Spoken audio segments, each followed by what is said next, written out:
Alhamdulillah saya pada malam hari ini bersama Gus Yahya bersama Gus Muhaimin dapat menghadiri haul Dzikra wafatil marhum wal maghfurlah Mbah Kiai Haji Munawwir Abdul Rasyid. Saya dulu di sini sejak tahun 70 bulan Agustus sampai pertengahan 75, kamar saya H18. Waktu itu Pak Jirjis masih lagi muda-mudanya lah. Mudah-mudahan panjang umur Gus Jirjis. Alhamdulillah, walaupun hanya 4 tahun saya di sini merasakan betapa Al-Allamah almarhum Mbah Ali Maksum mampu mendidik secara langsung kader-kader, santri-santri yang sudah nyata kualitasnya.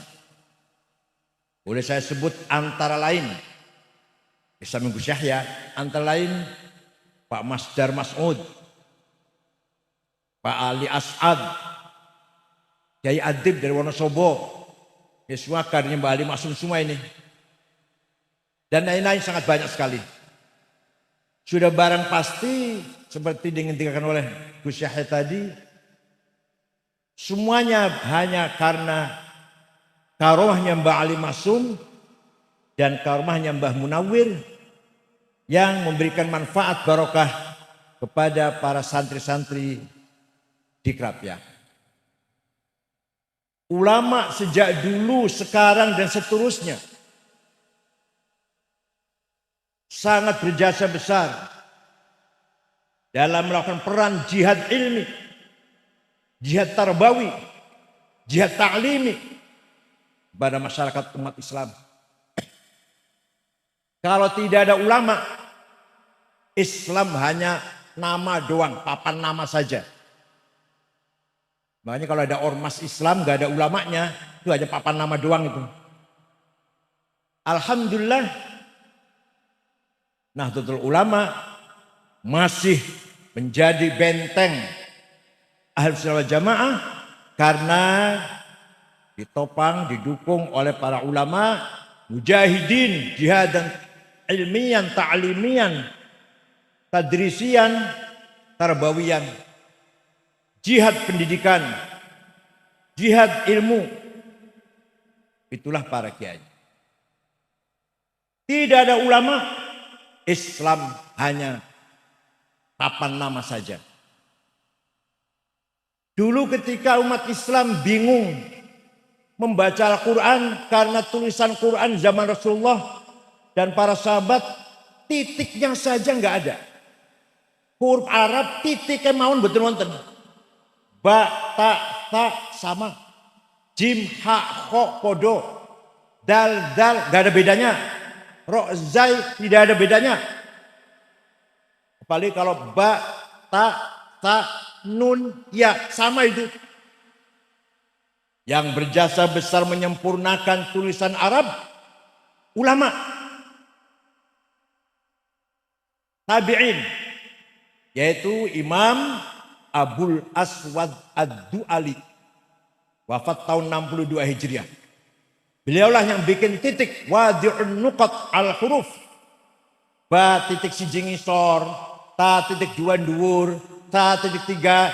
Yang bikin itu namanya Imam Abul Aswad Ad-Du'ali.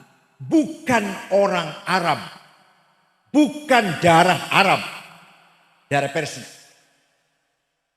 Sudah ada titik, mulai terang baca Quran, masih kangelan. Setelah Islam berkembang luas, maka ada seorang imam berjasa besar, juga berdarah Persia, namanya Imam Khalil bin Ahmad Al-Farahidi, wafat tahun 175 Hijriah. Beliaulah yang menggagas harokat Fathah, dhammah, kasroh, fathaten, domaten, kasroten, tasdid, sukun. Itu yang bikin bukan orang Arab. Namanya Imam Khalil bin Ahmad Al-Farahidi. Sudah ada titik, sudah ada harokat. Orang Banyumas, termasuk Wonosobo ya. Termasuk Wonosobo. Innallaha wasi'un ngalim. Masyaallah. Kalau panggil saya, Kiai Salim Ngakil. Ya Allah, kurang asem banget. Maka ada seorang ulama yang menggagas sebuah ilmu memperbaiki baca Quran. Tajwidi tilawatil Quran. Namanya Imam Abu Ubaid Qasim bin Salam. Wafat tahun 224 Hijriah. Coba kalau nggak ada ulama itu. Kalau nggak ada ulama. Baca Quran kita seperti apa? Rubba qari'il Quran wal Qur'anu yal'anuh. Banyak orang baca Quran, jangankan dapat pahala, malah dapat siksa, laknat dari Al-Quran itu sendiri. Jadi yang berjasa besar dalam sejarah bagaimana cara baca Quran, bagaimana memelihara bacaan Al-Quran, ulama-ulama yang saya sebut namanya tadi. Alhamdulillah, ulama muda yang sudah tua, sekarang sudah tua. Dulu ulama muda dulu. Ulama yang agak muda lah. Satu-satunya doktor jurusan qiraat sab'ah. Doktor Ahsin Muhammad Arjawinangun. Sepupunya Nyai Lutfiyah. Apa pamannya? Apa sepupu? Sepupu. Nyai Lutfiyah. Satu-satunya di Indonesia yang doktor. Ahli qiraat. Kalau kiai banyak, tapi bukan doktor. Ahli qiraat banyak, tapi yang dokter hanya satu se-Indonesia ini. Ahsin Muhammad dari Arjawinangun. Sepupunya Bunyai Jirjis. Itu disaksikan. Tertulis dalam sejarah. Satu-satunya yang ahli qiraat sab'ah dan dokter. Bukan hanya kiai, bukan. Itulah jasa para ulama yang luar biasa di satu bidang baca Al-Quran. Ada orang baca Quran salah. Innallaha bari'um minal musyrikin wa rasulih. Allah tidak melindungi orang musyrik dan tidak melindungi rasulnya. Salah. Yang benar bacanya innallaha bari'um minal musyrikin wa rasulah. Allah tidak melindungi orang musyrik dan Rasulullah pun tidak melindungi orang musyrik. Warasulah bacanya. Jangan warasulih. Maka lahirlah ilmu nahu yang dikembangkan oleh Imam Amr bin Qumbur yang terkenal dengan panggilan Imam Sibaweh. Ulama itu. Coba kalau nggak ada Imam Sibaweh, nggak ada grammar, nggak ada nahu. Mau coba Arab salah kabeh. Innallaha bari'um minal musyrikin wa rasulih. Salah. Allah tidak melindungi orang musyrik dan tidak melindungi Rasulullah. Salah. Tapi kalau bacanya wa rasulah, Allah tidak melindungi orang musyrik dan Rasulullah pun tidak melindungi orang musyrik. Lahirlah ilmu. Nah, melihat redaksi Al-Quran yang sangat hebat, yang mengalahkan segala pujangga, para syu'ara, para pujangga, redaksi Quran yang sangat luar biasa. Rahasia di mana itu? Oh, rahasia di 3 ilmu. Ilmul ma'ani, ilmul bayan, ilmul badi'. Lahirlah ilmul balaghah yang menggagas namanya Imam Amr bin Ubaid. Orang kedua mazhab Mu'tazilah. Mu'tazilah itu didirikan oleh Wasil bin Atha, orang keduanya Amr bin Ubaid. Beliau penggagas ilmul balaghah. Ini santri harus tahu ini, sejarah ini santri harus tahu. Mana santrinya, mana santrinya? Santrinya mana santrinya? Ya.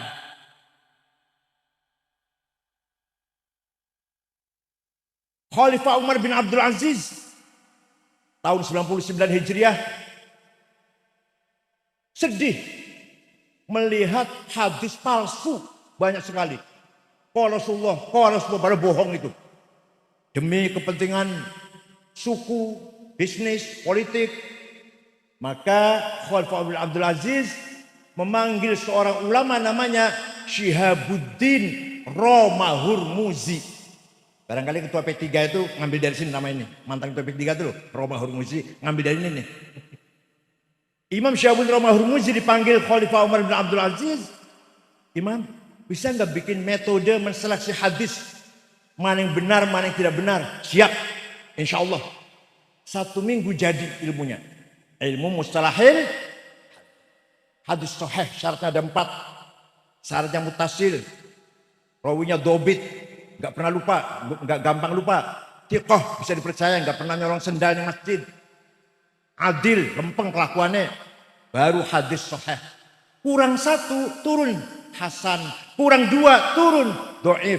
Dhaifnya mauquf, muqata', mursal, mu'allal, dan seterusnya. Itu jasanya ulama.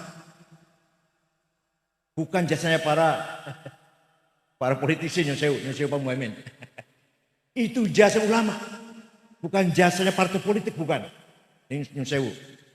Politik penting, tapi nomor 14 jan.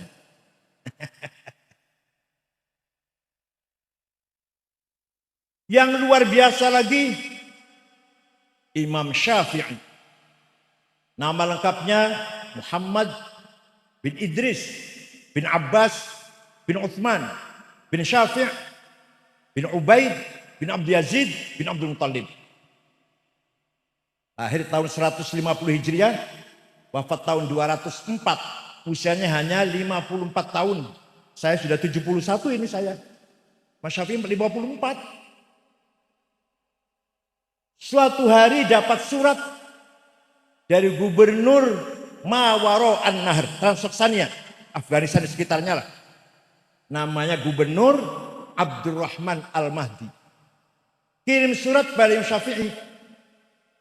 Imam, saya ingin paham syariat Islam dengan benar.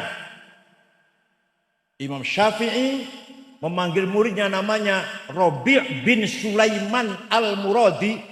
Rabi' sini Rabi'. Ini ada surat dari gubernur. Tanya bagaimana cara memahami syariat dengan benar. Ayo, naktub ar-risalah. Ayo kita tulis surat. Naktub ar-risalah.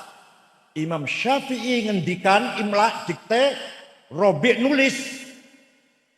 Risalahnya Syafi'i berjumlah 300 halaman. Itulah yang dikenal dengan kitab apa? Ar-Risalah. Awal mula ada ilmu namanya ilmu usulul fiqh. Ini kuliah S2 loh ini. Kira gampang apa ngomong kayak gini? Isinya gimana isinya? Wah ini kalau saya ceritakan isinya ya 2 tahun, 4 semester. Ringkas cerita.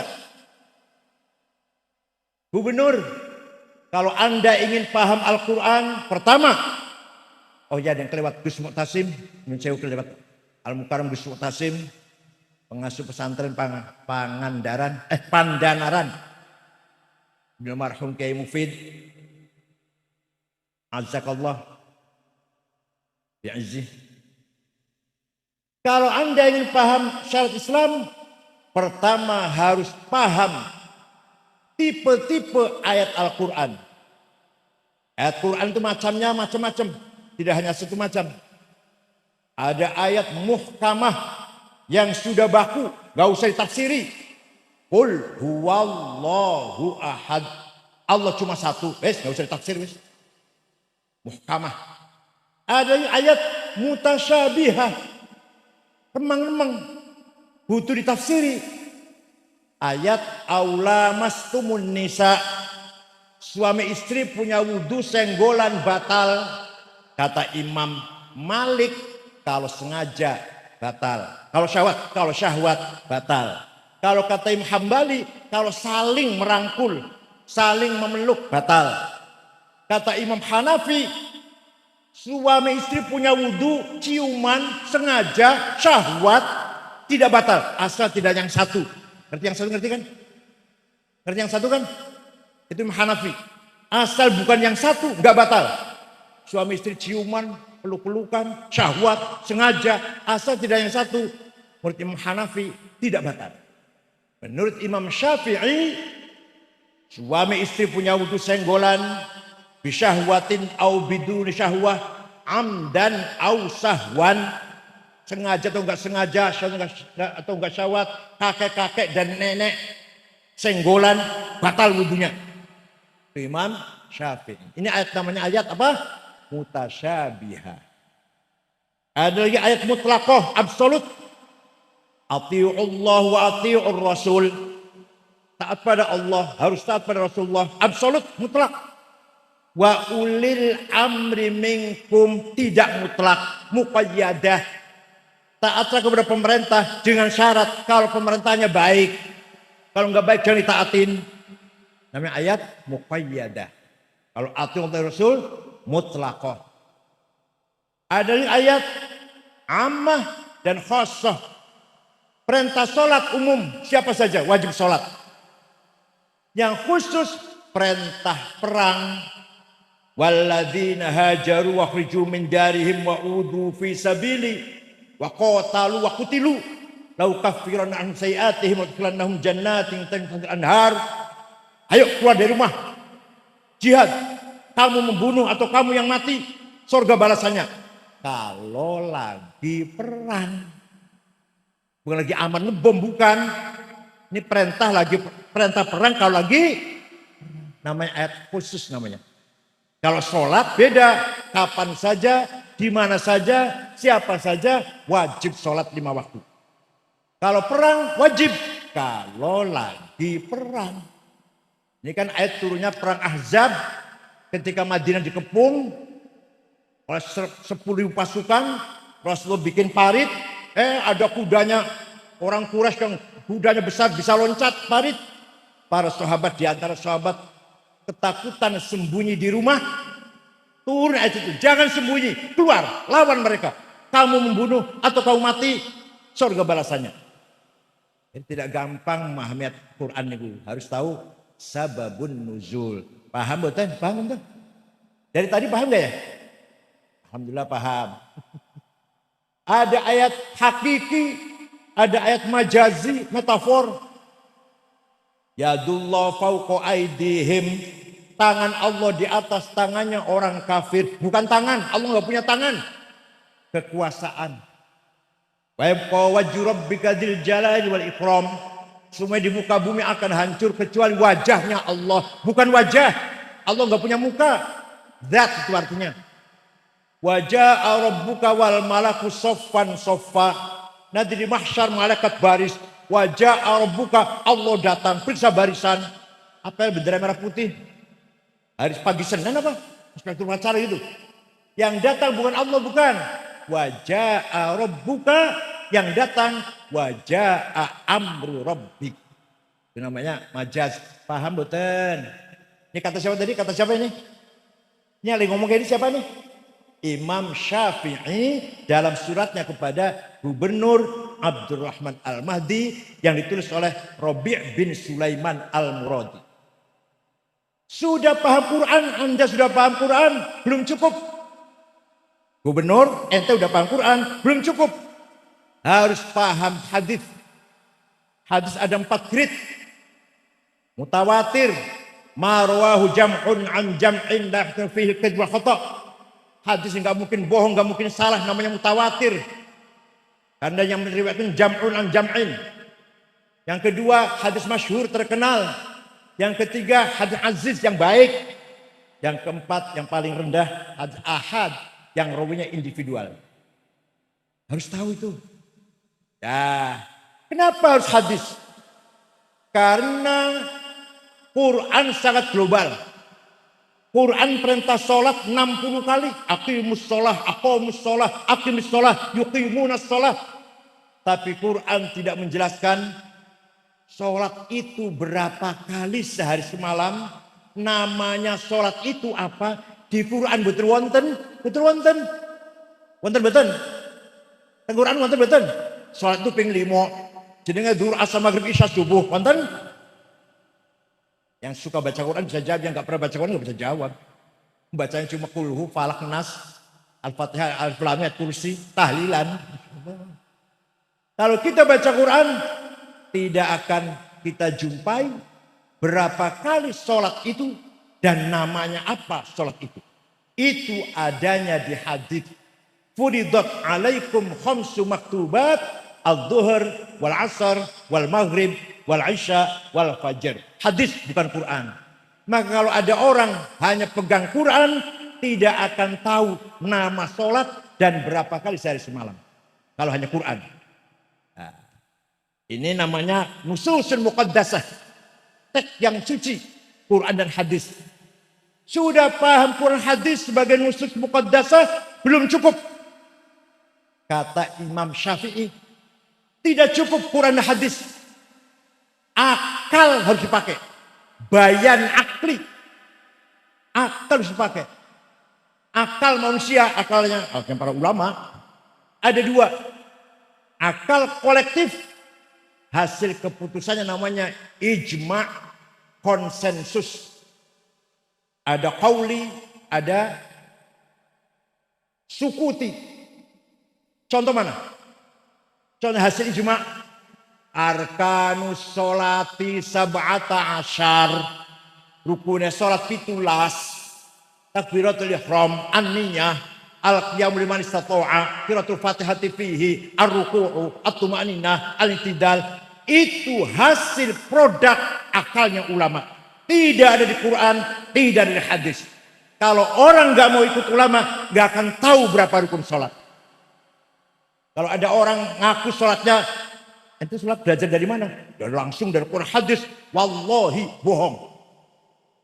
Kalau ada orang ngaku bisa sholat belajar dari Quran dan hadis, demi Allah, wallahi bohong. Itu pasti dari bapaknya, dari kiainya, nanti bapaknya terus dari kiainya, dari gurunya, dari syekhnya mentok nang Imam Syafi'i. Imam Syafi'i muridnya Imam Malik, Imam Malik muridnya Imam Rabi'ah, Imam Rabi'ah muridnya Imam Kharijah, Imam Kharijah putra sahabat Zaid bin Thabit, ketua tim penulis Al-Quran. Zaid bin Thabit itu. Zaid bin Thabit yang muridnya Rasulullah. Kalau ada orang tidak mau ikut ulama, tidak akan bisa tahu. Itu baru sholat, baru sholat. Belum zakat, puasa, haji, munakahah, muamalah. Gak mungkin kalau hanya Quran dan hadis. Ada lagi ulama, ada lagi akalnya ulama individual, saksi. Namanya qiyas, analogi. Tidak mungkin kita bisa memberi hukum yang terjadi di masa sekarang tanpa qiyas. Qiyas ada 9. Burhani, Aulawi, Mantiki, Jadali, Istiqra'i, Tamthili, Khitabi, Syi'ri, Iqna'i. Qiyas Burhani. Sabu-sabu. Heroin, kokain. Halal apa haram? Haram apa? Halal apa haram? Di Quran ada di Quran?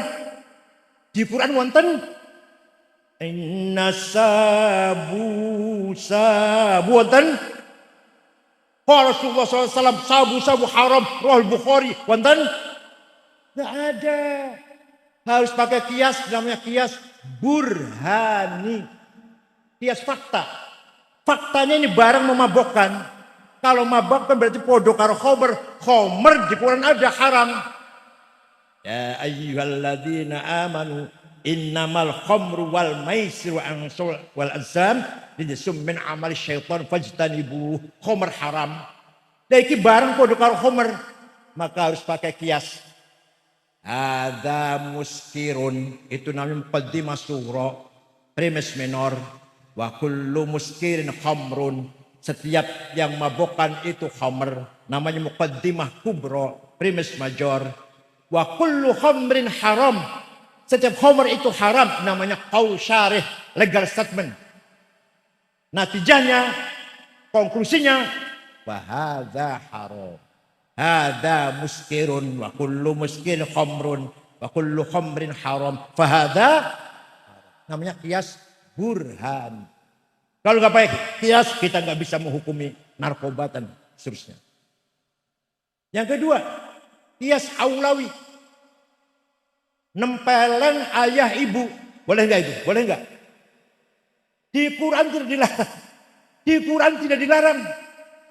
Yang dilarang oleh Quran itu wala taqul lahuma uffin wala tanharhuma.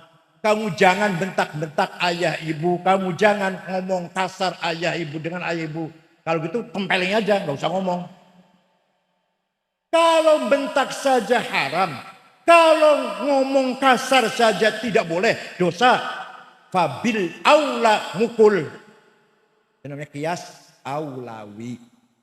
Contoh lagi, wala taqrabuz zina innahu kana fahisyatan wa sa'a sabila. Kamu jangan mendekati zina.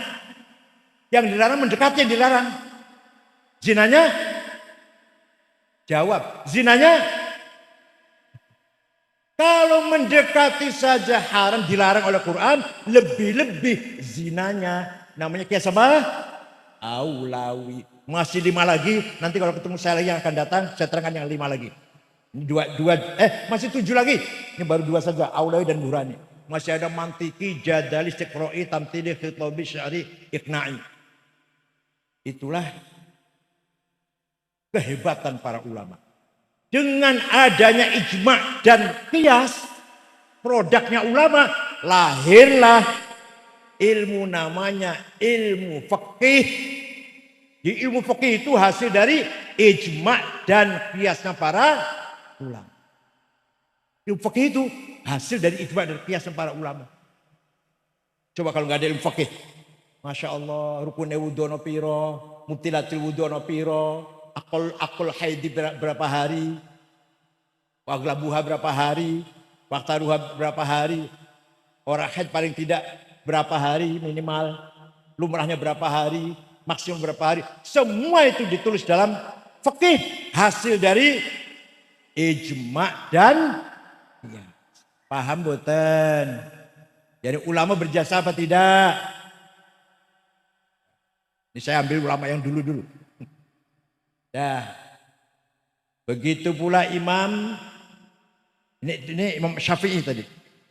Sekarang Imam Abul Hasan Ali Al-Asy'ari. Imam Asy'ari. Beliau membaca Quran. Wafat tahun 324 Hijriah. 40 tahun jadi orang Mu'tazilah, aktivis Mu'tazilah, keluar dari Mu'tazilah karena Mu'tazilah sudah liberal, kebablasan. Beliau keluar mendirikan mazhab yang tawassut, yang gabungan antara teks dan akal, antara dalil nakli dan dalil akli.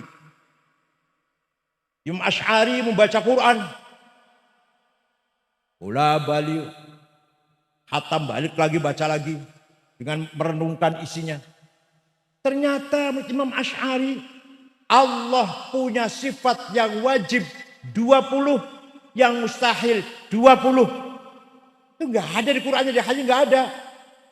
Betul wonten ayatnya Allah itu sifatnya 20, betul wonten. Untuk hadis wis Kanjeng Nabi dawuh Allah punya sifat 20, betul wonten. Itu hasil kecerdasan Imam Asy'ari. Bahkan Imam Asy'ari, coba kalau nggak ada sifat, kalau kita nggak tahu sifatnya Allah, orang iso nyopo, nggak bisa menyapa Allah. Kalau kita nggak tahu sifatnya Allah, nggak bisa menyapa, nggak bisa mengenal. Karena data kita nggak bisa lihat. Yang bisa kita sapa, kita sebut sifatnya.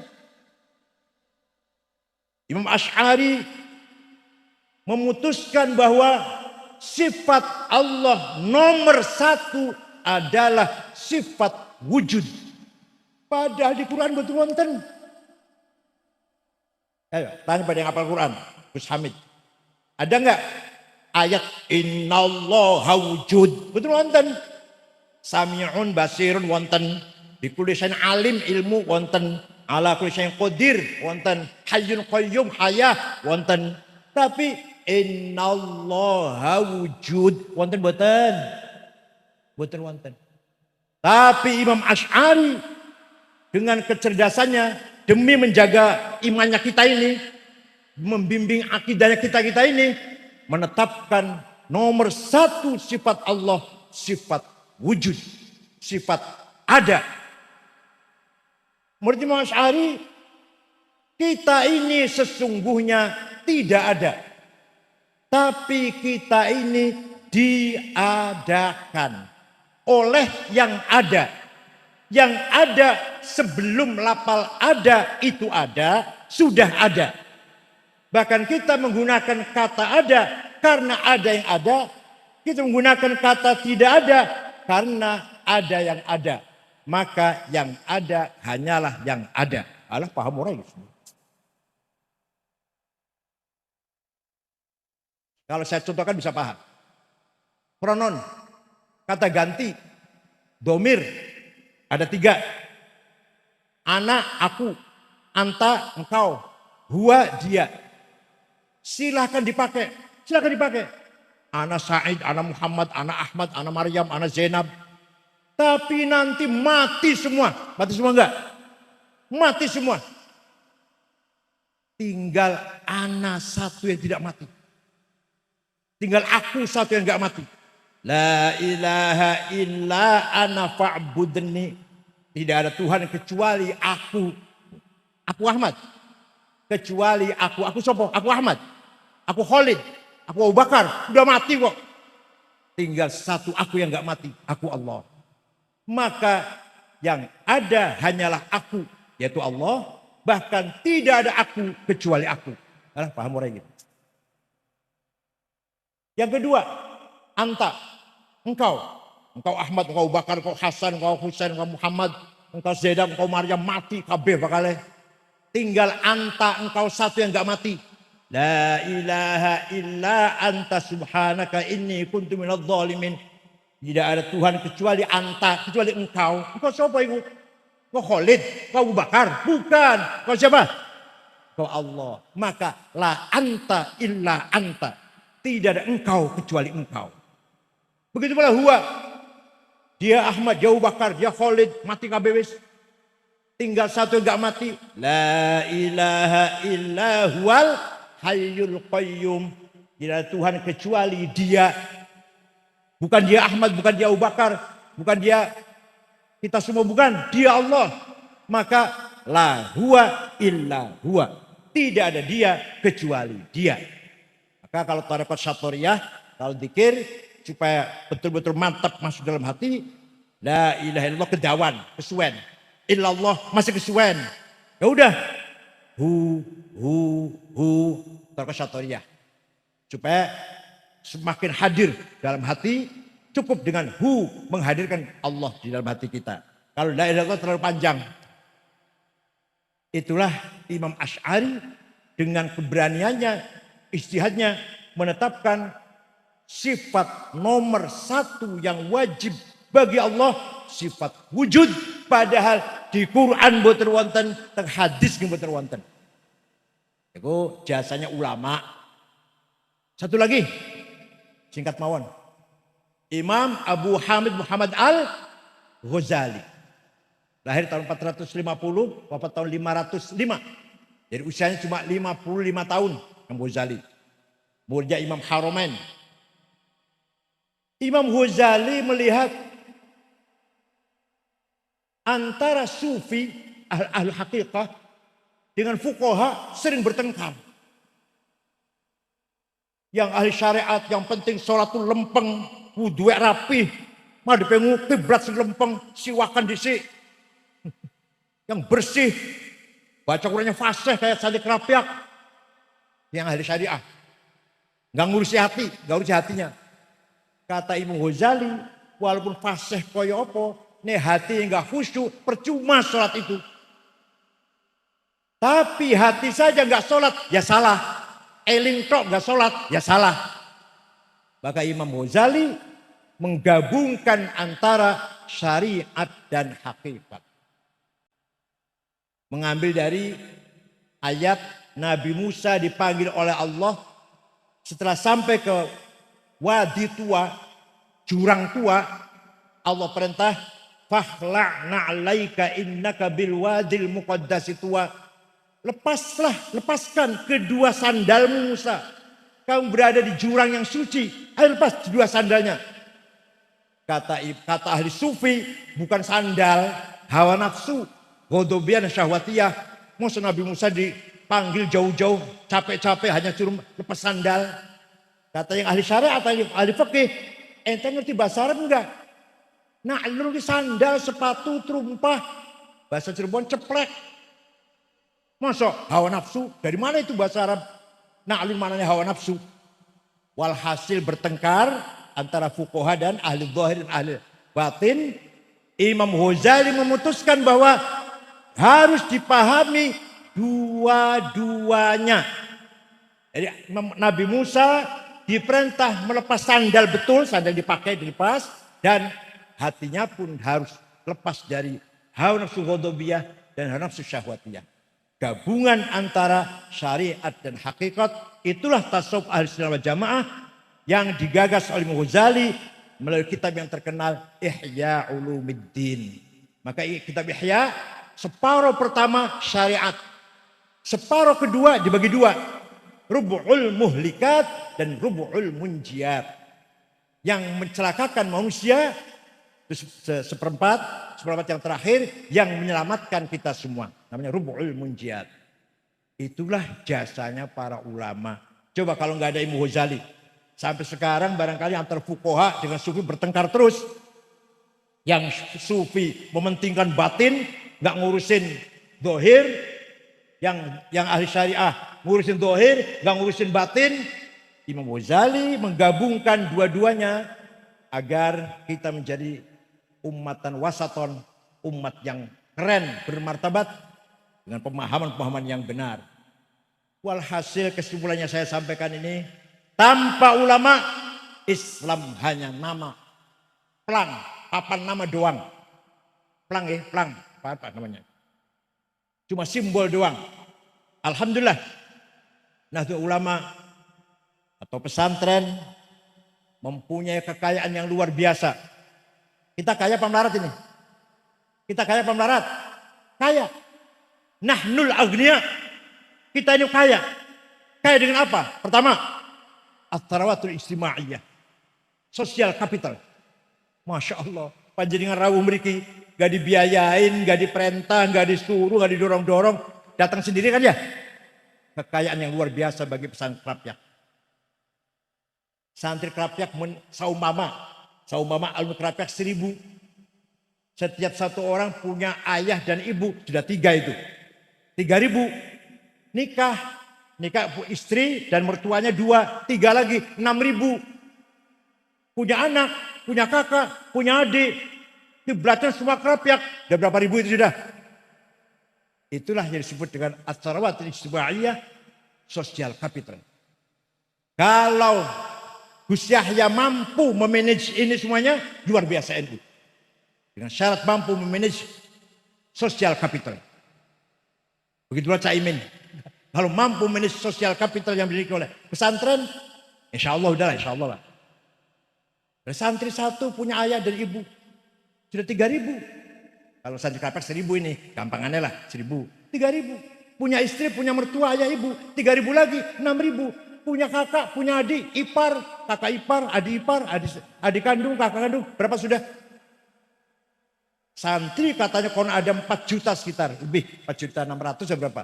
4.600.000. Ya kalau ngitung ayah ibunya, mertuanya, istrinya, berapa itu udah?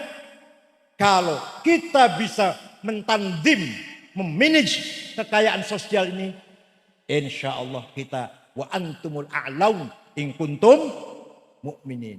Kamu bisa menang. Antumul a'laun. Nah, ini namanya kekayaan sosial. Yang kedua, at-tarawatut taqafiyah wal hadariyah. Culture capital. Nah, yang orang lain gak punya. Yang lain gak punya. Apa itu? Kitab kuning. Kutubut Turat. Kitab kuning jangan ditinggalkan oleh pesantren. Gak boleh. Itu kekayaan kita itu. Jangan dikira kitab kuning itu gak ada artinya. Ya Allah. Fathul Mu'in contohnya. Faslun fil jihadi wa huwa fardu kifayatin marratan fi kulli am wa anwa'uhu arba'atun itsbatu wujudillah wa iqamatu syariatillah wal qitalu fi sabilillah wa daf'u dhurri ma'sumin musliman kana aw ghairu muslimin bil it'ami wal iksa'i wal iskani wa tamanid dawa'i wa ujratit tamrid. Ketemu ini tuh apa artinya? Pasal ini menjelaskan jihad. Jihad ada 4 macam, hukumnya fardu kifayah. Pertama, itsbatu wujudillah, ay iqamat hujajin diniyatin naqliyatan au aqliyah itsbatu wujudis sani. Itu kata syarahnya Al-Talibin. Mengajak masyarakat agar beriman kepada Allah. Jihad nomor pertama itu. Jihad yang utama adalah mengajak masyarakat agar beriman kepada Allah dengan iman yang mempunyai argumentasi naqliyah au aqliyah. Yang kedua, iqamatu syariatillah, mengajak masyarakat sholat, puasa, zakat, haji, umroh, syariat. Ayo diajak masyarakat. Jangan sampai agama dipolitisir, tapi agama diamalkan syariatnya. Tidak usah dijadikan konstitusi negara, nggak usah. Kenapa?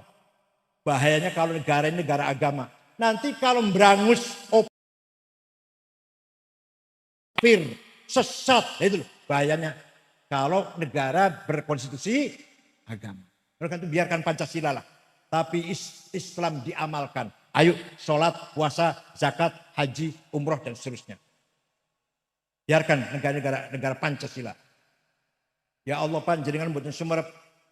Saya nggak tahu ya. Di negara Arab bikin musola, bangun madrasah, bukan gampang. Gak gampang. Hatta di Mesir yang katanya demokrasi. Gak gampang ada orang mau bikin pesantren atau bikin madrasah. Di kita, ya Allah, IMB gampang ngurus belakangan, gak usah IMB-IMB-an. Bebas, bangun pesantren, bangun madrasah, bangun yayasan, bangun sekolah. Di Timur Tengah gak mungkin terjadi itu. Di Saudi Arabia sampai mencret gak akan bisa kita bikin pesantren madrasah di Saudi Arabia. Belum Afghanistan, ya Allah. Presidennya apal Quran. Burhanuddin Rabbani dipateni. Kafir antek Amerika katanya. Apal Quran, kafir. Masya Allah. Ada bidu wanita nyanyi, siapa namanya lupa saya, dibunuh. Kenapa? Perempuan nyanyi haram. Jadi perempuan nyanyi haram, kalau mata ini orang haram. Ya Allah, di kita luar biasa. Dengan Pancasila ini kita bebas melaksanakan agama kita Islam sebebas-bebasnya. Monggo, mau istighotha, mau selawatan, mau habis syekh 20.000, 30.000, Gus Ikdam mau berapa puluh ribu. Tidak diganggu sama sekali. Tidak terjadi di Mesir, di Libya, di Aljazair, di Tunis, di Maroko, di Saudi. Gak akan terjadi itu. Di Suriah, di Irak, gak akan terjadi itu. Percaya betul kalau percaya betul. Saya tuh 13 tahun di Mekah. Percaya mau lah kira-kira.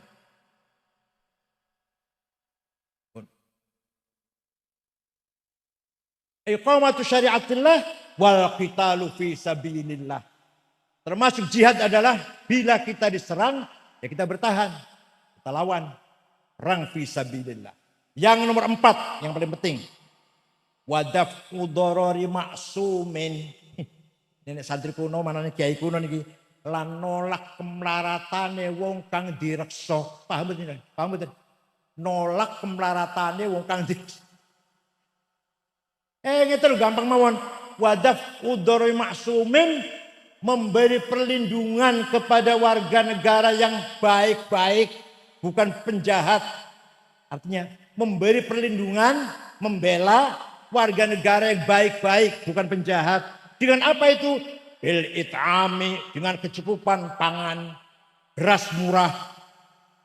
Wal iskani, rumah tempat tinggal, rumah juga murah. Wal iksa'i pakaian, wa tamani dawa obat-obatan, wa tamrid biaya obat-obatan, biaya kesehatan. Ya Allah, kitab Fathul Mu'in. Musliman kana au ghair muslim. Pemerintah wajib berperlindungan kepada warga masyarakat yang baik-baik, muslim dan non-muslim. Fathul Mu'in itu, kitab kuning. Karena Syekh Muhammad Zainuddin Al-Malebari dari Malebar. Provinsi Kerala, India Barat. Coba kalau kita amalkan konsep itu. Masih relevan betul? Jangan kira kitab kuning nggak ada isinya. Ya biarin yang tahunya biarin lah. Kalau kita harus bertahan kitab kuning. Ada lagi. Kitabnya kecil namanya Ja'azaidun. Kitab Ja'azaidun. Kalau ngaji. Bukan paham. Menurut kayaknya semua udah paham. Zaidut tawilul abyadu ibnu maliki. Bi baitihi bil amsi kana muttaqi. Biyadihi sayfun lawahu faltawa. Wahadihi makulatun ashrun sawa. Zaidun utaiman Zaid iku atawil wonge dhuwur, al abyadu kulite putih, Ibnu Malik anake Man Malik, fi baiti nang jero omahe, bil amsi wingi kana mutakin tongkrong, biadihi saifun tangannya kel golok, lawahum beko akan sapa Zaid ing golok, fal tawam ku dadi bekok opo golok. Kulo mboten paham lagi waktu ngaji ini mboten paham blas ku opo iki. Sekarang saya paham, sekarang paham.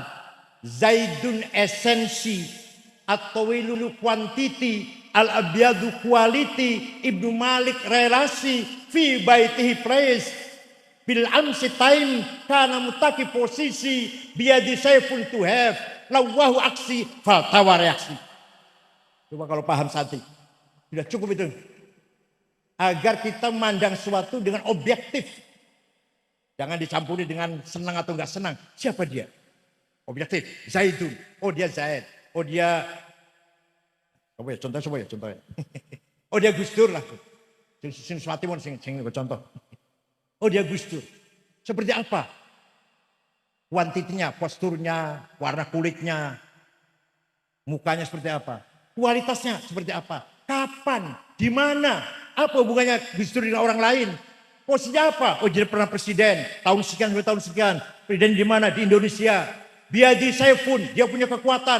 NU, Banser, kekuatannya Gus Dur. Lawahu, Gus Dur beraksi menggunakan kekuatan itu. Faltawa, reaksi apa yang dilahirkan dengan aksinya Gus Dur itu. Itu supaya kita melihat sesuatu dengan objektif. Bukan hanya senang atau tidak senang. Monggo, panjenengan menghadapi pilpres ini dengan hati nurani objektif. Gunakan itu. Gunakan itu. Dari hati nurani kita. Siapapun sing jenengan pilih, monggo. Jangan senang atau karena tidak senang. Itu namanya makulatul asyarah. Dikaji di pesantren. Hanya sayang kadang kayaknya kurang paham. Nyusewu. Kayaknya kurang paham. Jadi saya telek banget. Oh, belum lagi. Barzanji, Deba, Simtud Duror, Burdah. Di luar pesantren gak ada itu. Itu jangan dianggap remeh itu. Anak-anak kita bisa tertanam cinta pada Rasulullah SAW sejak kecil mau coba berjanji. Malam Jumat. Di mana-mana kalau malam Jumat pesantren libur baca berjanji. Gimana? Kecuali Gontor. Gontor malam Jumat libur buatan baca berjanji. Kempek, Lirboyo. Semua menanamkan rasa cinta pada anak santri agar sejak dini mencintai Rasulullah. Insya Allah besok bakal jadi jenderal, konglomerat, jadi apa sajalah, jadi menteri masih ingat berjanji. Maka pengurus Suriah NU, Suriah harus hafal berjanji. Kalau nggak hafal mundur dari Suriah. Kalau ada Suriah nggak perlu berjanji, oh jadi ampropin. Khutbah Jumat, mimbar itu jangan dikasih buku khutbah. Jangan. Suriah khutbah harus hafal-hafalan. Kalau ada Suriah khutbah mau semoco, oh jadi amplop, oh jadi meneh. Itu sekalian. Kenapa? Karena berjanji milik kita. Kalau bukan kita yang ngapal. Kalau bukan kita yang jaga, yang melestarikan, yang menghafal. Nunggu siapa yang ngapal? HTI suruh ngapal. Wahabi suruh ngapal. Kita harus hafal. Wa ammat ta'ifatu thaqifan falam yuhsinu bil ijabati kirah wa uraw bis sufaha wal abida fasabbu bil sinatil badiyah wa ramahu bil hijarati hatta khudibat bid dima'i na'la thumma 'ada ila makkah hazina fasalahu malakul jibali fi lakal bil asabiyah wa qala inni arju ayyuhdallahu min aslabihim may yatawalla atirillahumma qabrahul karim. Masyaallah, nikmat. Saya tuh hafal sendiri, nggak dapat ngapalin, hafal sendiri. Kenapa? Karena sejak kecil baca, hafal dewe. Burda, waduh, masya Allah, lalu hafal burda panjenengan, uripe adem ayem. Syekh Muhammad Abu Sa'id Al-Busiri, Iskandariyah, sakit stroke 1 bulan. Mimpi jumpa Rasulullah Sallallahu Alaihi Wasallam. Bapak panjenengan sering jumpa Rasulullah kan? Sering ya? Sering jumpa Rasulullah, sering ya? Ya Rasulullah, saya sakit. Saya punya keinginan gubah syair yang isinya memuji-muji panjenengan, menyanjung-nyanjung panjenengan. Ya silahkan bikin. Seminggu ngimpi mana, ketemu mana. Sudah selesai Rasulullah. Coba aku pengen dengar, baca. Dibaca. Setelah saya baca, fatabassama sallallahu alaihi wasallam. Rasul tersenyum, wa masahaja sadahu, ngusap-ngusap badannya, fata'afa fauran. Besoknya sembuh, bisa lari lagi. Syekh Muhammad Sa'id Al-Busiri. Amin tadzakkuri jiranin bidi salami, mazatta dam'an jara min qalatin bidami. Am habbatir rihu min tilqa'i kadhimatin wa awmadul barqu fi dhulma'i min idami wa mali 'ainayka in takfu fahamata wa mali qalbika in tastafik yahimi ayahsabus sabbu annal hubba munkatimu ma baina munsajimin minhu wa muttarimi laulal hawa lam turik dam'an ala talali wala arik tali dzikri bani wal alami wa kaifa tunkiru. Wah, kalau saya baca sampai subuh nanti. Amin tadzakuri jiran bidi salami. Kenapa engkau selalu menangis tiada henti-hentinya sampai air matamu bercampur darah? Mazat tadam anjaro min pratim bidam. Apa karena engkau kangen, rindu pada perempuan yang ada di desa di Salam? Atau karena engkau teringat suatu hari panas, terik, angin bertiup kencang di desa Kadimah? Atau karena engkau teringat suatu malam gelap gulita berkilat?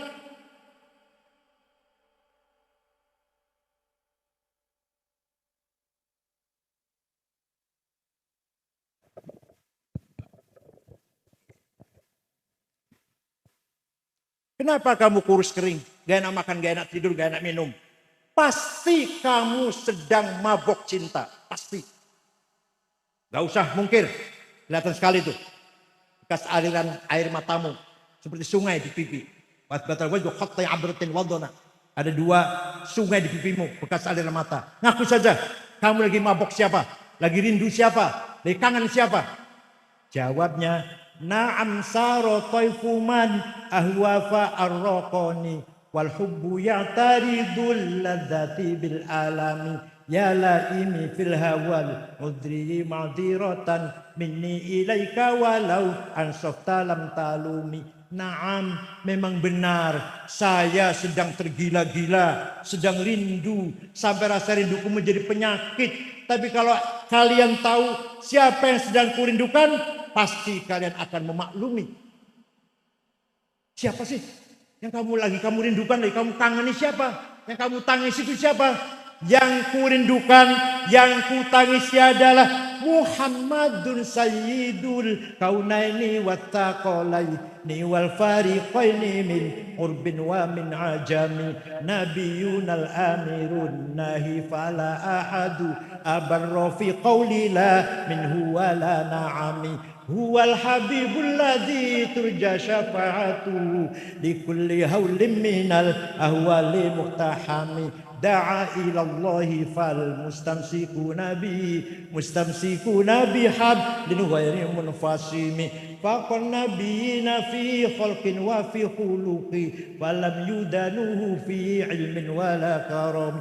Yang sedang kurindukan, yang sedang kutangisi adalah Sayyiduna Muhammad sallallahu alaihi wasallam, Sayyidul insi wal jin, Sayyidul arab wal ajam, Sayyidul alamil mulki wa alamil malakut. Dialah kekasih kita yang kita tunggu-tunggu syafaatnya ketika kita menghadapi problem, masalah besar. Hanya Rasulullah yang kuharapkan syafaatnya. Dialah Sayyidina Muhammad sallallahu alaihi wasallam bin Abdullah bin Abdul Muttalib bin Hashim bin Abdul Manaf bin Qusay bin Kilab bin Murrah bin Ka'ab bin Lu'ay, bin Ghalib, bin Fihr, bin Malik, bin Nadar, bin Kinanah, bin Khuzaimah, bin Mudrikah, bin Ilyas, bin Mudar, bin Nizar, bin Ma'ad, bin Adnan, bin Ad, bin Udad, bin Hamaisa, bin Salaman, bin Banat, bin Qidra, bin Ismail, bin Ibrahim, bin Azar, bin Taroh, bin Arhu, bin Falih, bin Abir, bin Syarif, bin Arfashad, bin Sam, bin Nuh, bin Lamak, bin Matusalih, bin Idris, bin Hormuz, bin Mihlayil, bin Qinan, bin Akhnuh, bin Mihlayil, bin Qinan, bin Anush, bin Syid, bin Adam alaihissalam. Jadi luhur Kanjeng Nabi itu jelas mboten? Jelas mboten?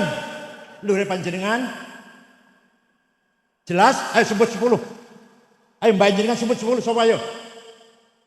Mbak Kanjeng Nabi jelas nggih? Hafizul ilah karamatan li Muhammadin aba'ahul amjada saunan lismi tarakus sifah hafalam yusib aruhu min adamin wa ila abihi wa ummihi. Allah menjaga leluhurnya Nabi Muhammad dari Adam sampai bapak dan ibunya. Dijaga dari apa? Dijaga dari apa? Tarakus sifah.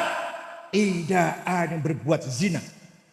Dan nama yang saya sebut tadi dari Adam sampai Abdullah Aminah, tidak ada yang pernah berbuat zina. Tarakus sifah. Fal misbum aruhu. Tidak punya cacat, tidak cacatnya leluhur Nabi Muhammad itu. Ya Allah, panjenengan dijamin? Orang jawab, panjenengan jamin luhur panjenengan? Mugi-mugi. Ya Allah. Kenapa? Karena membawa amanah Nur Muhammad. Allah menciptakan Nur Muhammad 2000 tahun sebelum Nabi Adam. Setelah Nabi Adam diciptakan, Nur Muhammad diletakkan di tulang rusuknya Adam sampai mengalir pada anak-anaknya, sampailah kepada bapaknya. Kakeknya Abdullah, mukanya padang, pindah ke Abdullah, mukanya terang benderang, bersinar, pindah ke Siti Aminah, rahimnya Siti Aminah. Fawulida sallallahu alaihi wasallam sajidan syakiran hamidan ka'annahul badru fi tamami sallallahu ala Muhammad sallallahu alaihi wasallam sallallahu ala Muhammad ya Rabbi sholli wa sallim. Nabi lahir terang benderang, kamare Siti Aminah padang. Abu Lahab dari jauh melihat, Umayyah Aminah apa ini? Rumahnya Aminah ada apa itu kok terang benderang? Abu Lahab perintah budaknya namanya Tuwaibah. Tuwaibah coba lihat rumahnya Aminah ada apa kok terang banget. Tuwaibah pergi, gak lama kembali. Majikan Siti Aminah melahirkan bayi laki-laki. Namanya Muhammad, sudah dikasih nama Muhammad. Dari bayi itulah datangnya sinar. Dari bayi itulah datangnya bulan purnama di kamarnya Siti Aminah. Abu Lahab senang. Jingkrak-jingkrak punya ponakan lahir laki-laki. Karena Abu Lahab itu pamannya Kanjeng Nabi. Saudaranya Syekh Abdullah. Tuwaibah, sejak sekarang mulai besok kamu bebas. Bukan lagi budak. Kamu bebas sudah. Bukan lagi budak. Karena saya senang lahir Muhammad. Masya Allah. Niku mangke Abu Lahab di akhirat nanti. Karena gembira Nabi Muhammad. Sekali gembiranya itu. Abu Lahab melebur rokok. Setiap hari Senin diangkat dari api neraka. Selasa masukkan lagi. Selasa, Rebo, Kamis, Jumat, Sabtu, Ahad. Senin diangkat lagi. Selasa jebloskan lagi. Selama-lamanya. Senin diantas. Selasa sampai Ahad jebloskan lagi. Idza kana hadza kafiran ja'a dhammuhu bitabbat yadahu fil jahimi mukhallada ata annahu fi yaumil itsnaini daiman yukhaffafu anhu lis-sururi bi ahmad fama dhannu bil 'abdi alladhi kana umruhu li ahmad masruran wa mata muwahhida. Abu Lahab kafir nanti di akhirat kata surat Tabat, surat Lahab melebu jahim selama-lamanya. ata anna fil mithni daiman yukhaffaf min azab. Selama-lamanya tiap hari Senin diangkat dari api neraka. Selama-lamanya. Kenapa? Disuruh bi Ahmada, karena gembira lahirnya Nabi Muhammad. Famadhannu bil abdilladzi kana umruhu li Ahmada masruran. Maka seperti apa pahalanya orang NU yang senantiasa membaca Maulid Nabi dengan rasa senang, rasa gembira. Maulid Nabi, ya Allah. Pasti itu. Pasti min ahli syafaati Rasulullah sallallahu alaihi wasallam. Qara'na fid duha wa la sawfa yu'ti fasarra qulubana dzakal 'ata'u. Hasyaka ya Rasulullah tarda wa fina man yu'adzabu aw yusa'u. Nanti di akhirat, ini Ibnu Abbas baca surat Wad-Duha. Saya senang sekali baca surat Ad-Duha ini. Kenapa? Ada ayat wala saufa yu'tika rabbuka fatarda. Muhammad, kamu njaluk apa wae tak wae sampai kamu senang, sampai kamu happy, sampai kamu rela senang. Njaluk apa wae. Nah, nanti di akhirat Kanjeng Nabi sujud. Suwe banget. Allah ngendikan, "Irfa' ra'sa Muhammad." Bangun. Sujud njaluk apa tuh? Kula nyuwun semua warga NU ulama bin ahli jannah semua. Oh iya, gampang. Saya setuju. Saya baca surat Wadduha kata Ibnu Abbas. Di sana ada ayat wala saufa yu'tika rabbuka fatarda. Tuhan akan ngasih kamu apa saja asal kamu senang. Hasyaka ya Rasul tardo. Tidak mungkin engkau senang ya Rasulullah. Wa fina man adzam wisau. Kalau di antara kita ada yang disiksa. Tidak mungkin engkau senang ya Rasulullah. Pasti Rasulullah mboten senang kalau melihat orang NU yang disiksa. Paham mboten? Insya Allah kita semua min ahli syafaati Rasulullah sallallahu alaihi wasallam. Walau annahum idzalamu anfusahum ja'uka fastaghfirullah wastaghfar lahumur rasul lawajadullaha tawwabar rahima. Orang yang banyak dosanya seperti saya datang kepada Muhammad, istighfar nang di depanmu Muhammad, dan kamu Muhammad ikut memintakan ampun untuk orang itu. Kula ke dosane umroh pergi ke Madinah, istighfar nang depan Rasulullah ACC mendukung, mintakan ampun untuk saya juga. Lawajadullaha tawwabar rahima. Pasti, lamnya lam taukid, lam pasti. Lawajadullah, pasti Allah mengampuni dosanya orang itu. Mari kita sering-sering baca sholawat dalam rangka tawassul limaghfirati dzunubina wa khotoyana. Insyaallah Allah mengampuni dosa-dosa kita semuanya. Insya Allah. Ya nafsu la taqnati min zallatin azumat innal kaba'ira fil ghufrani kallamami. Wahai orang yang banyak dosanya besar, jangan putus asa. Dosamu dibandingkan maghfiratullah enggak ada apa-apanya. Kenapa? Maghfiratullah la awal wala akhir, la bidayah wala nihayah. Sifat ampunannya Allah enggak ada batasnya. Lah kamu dosa 70 tahun ada batasnya, 70 tahun, 80 tahun. Maghfiratullah la awal wala akhir. Maka dosamu yang banyak itu disandingkan dengan maghfiratullah enggak ada apa-apanya. Ya nafsu la taqnati min zallatin azumat innal kaba'ira fil ghufrani kallamami. Syukran wa dumtum fil barakati wan najah. Wallahu a'lam. Wassalamualaikum warahmatullahi wabarakatuh.